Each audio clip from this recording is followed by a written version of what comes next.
As an autism parent, I got Zachary out this morning. It's a beautiful fall morning in Brooklyn, New York. And it's the girl, Dr. Allie. I am audiologist, speech language pathologist, my goodness, business, life coach. Most importantly, I am an autism mama.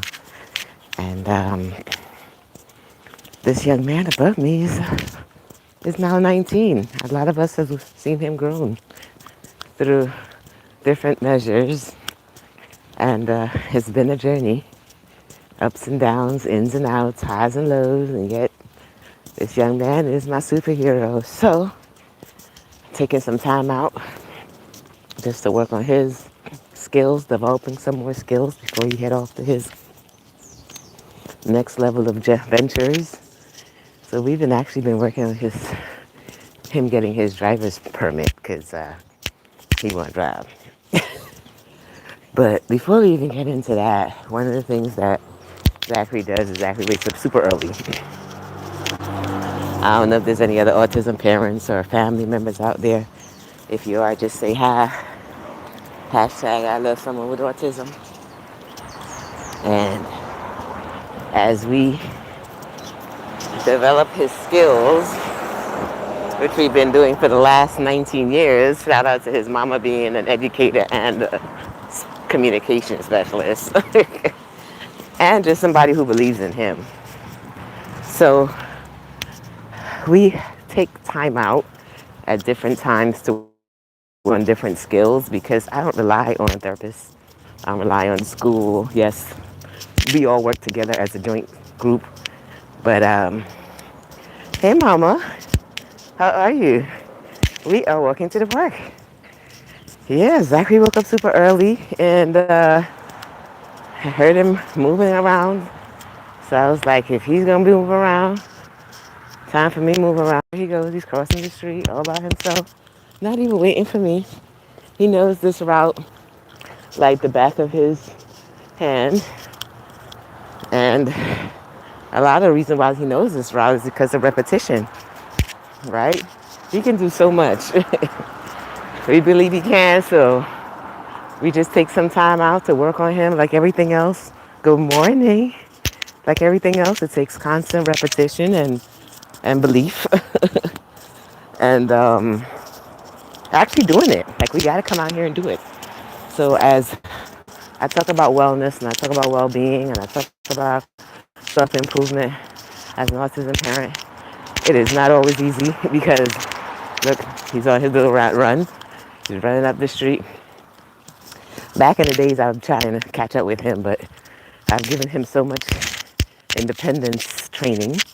I know he knows how to cross the street on his own now, so that was something we worked on. You can go back and further some back videos. And through this path,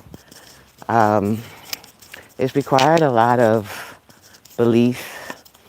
It's required a lot of prayer. It's required a lot of consistency. And as I go through some next level steps with him as we start working on some more independence before he goes off on whatever next venture he has. One of the things I've learned is to listen to small clues around you, right? They're not the blatant clues, but they're like the inadvertently small clues. So I heard him moving around, and I've been saying I need to get back up early and start back walking and talking because somebody else needs this. I know I'm doing it, but somebody else needs this. And if that's you, let me know. Also, let me know where you're coming from. Make sure you're subscribed and you're following all the goodies. And as I heard him moving around, I was like, oh, that's my message. Put your sneakers on, go wash your face, go get yourself ready. Because apparently, we going outside. Now, outside for us is just going around the park.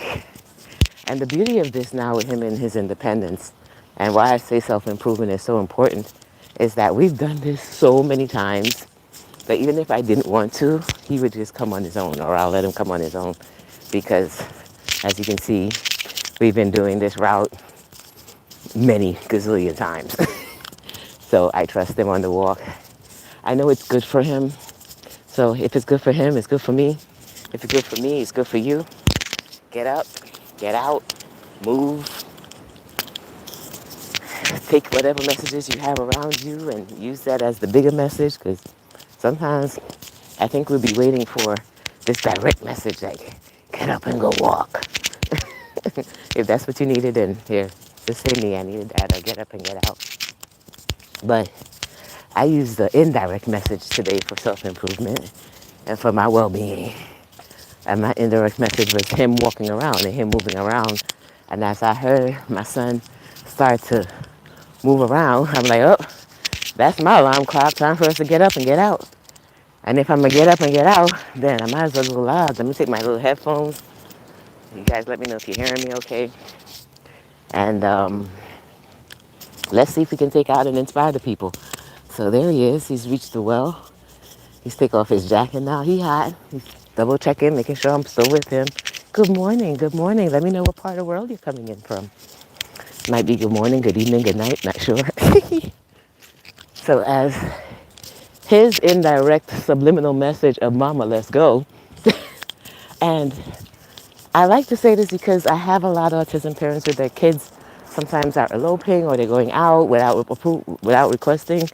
And sometimes we got to look at these indirect messages of if they start moving around, then they're ready to move. So what are some things that we can do? I stay ready. Now I have the opportunity to. I don't always have the opportunity to. So we'll talk about that when we don't. But a lot of us autism parents have kids that wake up super early, and we are trying to fight for sleep. Good day from Detroit. What's up, Detroit? What's up, D?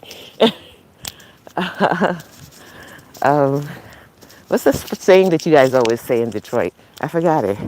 Because I know Dr. Joy, one of my Detroit people. You guys have a saying. If you know what it is, then let me know. Wherever you come from, if you have a saying, let me know. New York, we got many sayings. But if y'all have something that you guys are known for, drop it in the chat.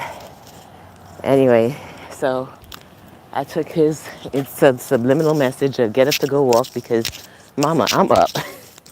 And I got a lot of energy inside of me. And sometimes the difference between them and us is that we wake up and we tired. We're like, oh my gosh, I'm tired. I don't know why. So it's time for us to shift that mindset. And I started learning from Zachary, wake up with zest, wake up with joy, wake up with energy, right? Move with energy, you know? And it's okay to go outside and move, get some of the energy out of you, right? Or do something with the energy. Energy got to go somewhere. So if it doesn't go to things like this, then this is how sometimes behaviors show up in the houses, right? When they can't express fully that I want to go for a walk, but they're showing all the nonverbal cues of I'm up, I got energy, I'm moving. So I like to read the nonverbals. Nonverbals have helped me a lot with Zachary and parenting on the spectrum. So sometimes I read right into the nonverbal. Sometimes I don't read so right. Yeah, that's turbo, right? Always ready to move. Always ready to move. But here's the best part about it. Once he stopped moving and I began to now develop my own moving, I'm like, okay, let's go outside. Let's get some walk. Let's do some fitness. Let's get some blood circulating in our body. And, do what we need to do. Since he's saying, listen, Ma, I don't know about you, but I'm going to get up and I'm going to do what I need to do. And I'm going to say this to Mama, even though she just stepped out.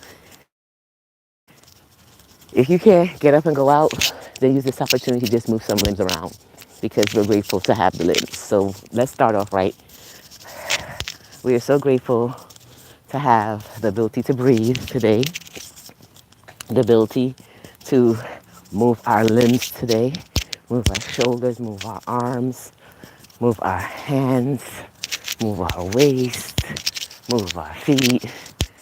And I know it sounds super simple, but these are the things that we have to remind ourselves every day, that we have the capacity, we have the ability to now to move these parts of our body and to take deep breaths and to get outside when we need to get outside because not everybody can get outside. Simple, simple, simple things we have to be grateful for. And that's what exactly reminds me of. Because I'm the one that, I'll jump on the Peloton quickly and do some bike riding and say, okay, that's my exercise for the day or that's my movement or wellness for the day. But listen, the whole fact of I could have come out and just let him get some energy out. Look, he stopped moving. He actually stopped moving. See him there? Oh, he had stopped for a second. He's going again. As he begins to do his thing, and sometimes he'll stop. He'll find a little spot where he can look back for me and make sure I'm still on the path. Because we have reversed roles in parenting now. He's making double checking. I'm good. I'm good. And he'll do his little stop there. And for parents who are not up to this space with their kids yet, please don't lose. See, there he goes. That's the look back. You guys see the look back? Let's see if I can. He did the quick look back. Some of you may have caught it. Let me know if you caught it. If you didn't, that's okay. And then he's continuing on his business. And throughout that time, I spent 11 minutes just talking to you guys and helping you guys to get started. So if you got to move the waist and be grateful to move the waist, move the fingers, take some deep breaths just because you can. Self-improvement starts with the smallest things. And take every message as a message. And this might be your message, right? This might be your message to get up and move or move wherever you are. And as you guys can see, I only did one lap. This is the park we walk around. So I only went around once. And I'm still talking to you guys. So it's not a space where I'm like, I gotta go run 3, 4, 5 times. Back in the days, that was me, overachiever. Start with something simple. Start with, okay, I breathed, did 10 deep breaths for the day. I took some time out, stopped, and just the power of the breath. It's incredible for the mind, soul, body, all the things. So we don't need the big, gigantic warnings and cues and directives. Sometimes it's the smallest, subliminal, subconscious things, nonverbal things. There you go, crossing the street. Better make it fast. I hear a car coming. All right, he did it. He did it. Now, let me not fool you. Back in the days, this mama used to be nervous about when we go out on the street because he was still working on self-control. And like everything else, when you don't know how to do it, he was making errors. But we kept working on it together. Because if anything, I'll tell you about my child. He's a determined person, like most of us are. He is determined. And when someone is there to help him learn, practice, which sometimes take us having the time, that's not always easy. Time is so precious. But just taking the time out to work on simple things, which we've been doing for the last few months, as I do my own healing and recovery journey. Beautiful thing God has gifted me with. I am helping him in his next steps, next levels preparation space, and I'm also helping you by sharing it with you. And so I want to give you a little bit of positive reinforcement to get you through the day. It's Sunday, and we're out in Brooklyn, near Brooklyn Avenue, and we have done one time around the park. Now we're heading back towards where we live. Let me see if I can catch this light. There he goes. Oh, let me turn this around so you can see him. There he goes. He's still where you can see him. He slowed down a bit to make sure I'm behind him. And best part is I don't have to walk up all up in his space. He still gets his space. When I see him slowing down a little bit, I'll slow down a little bit. Make sure he's enjoying his little solo walk. which he thoroughly does because that's the space for independence. Isn't it beautiful when they could get what they need? Thank you. Good day to you from Detroit. All right. Woo woo. Shout out to Detroit. So I'm getting ready to wrap it up, and I hope you got some sort of inspiration or motivation today to bring about some level of transformation. We got up, we walked, we worked on our wellness, we worked on self-improvement, because every day builds on the day before. Right, Professor B? Right, Professor Dave?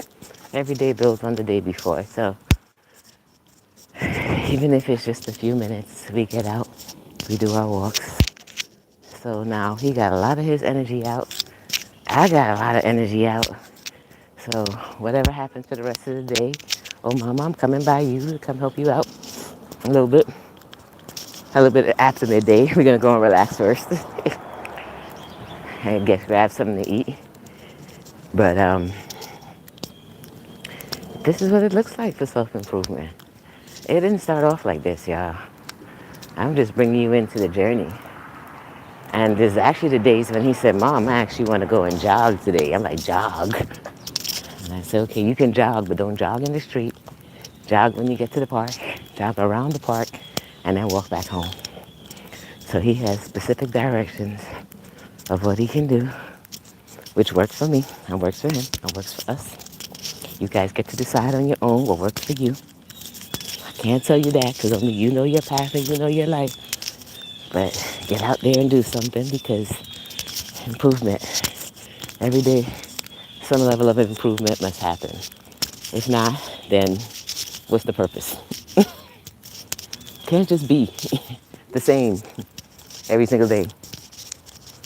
Always got to strive to have some level of improvement. And why not improve ourselves, our well-being, our wellness, ourselves, so that we can help improve others out there.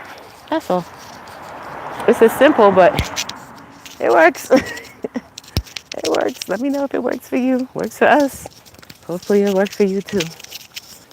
All right, so we are near home. I'm gonna get ready to go do some last minute deep breathing, solo time. So I'm gonna sign out. Have an amazing day. Make sure you do some breathing, 10 deep breaths.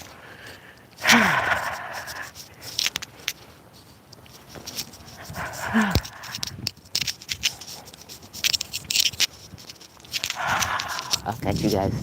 Take care. Say bye, Zachary. He's getting ready to turn. Anytime.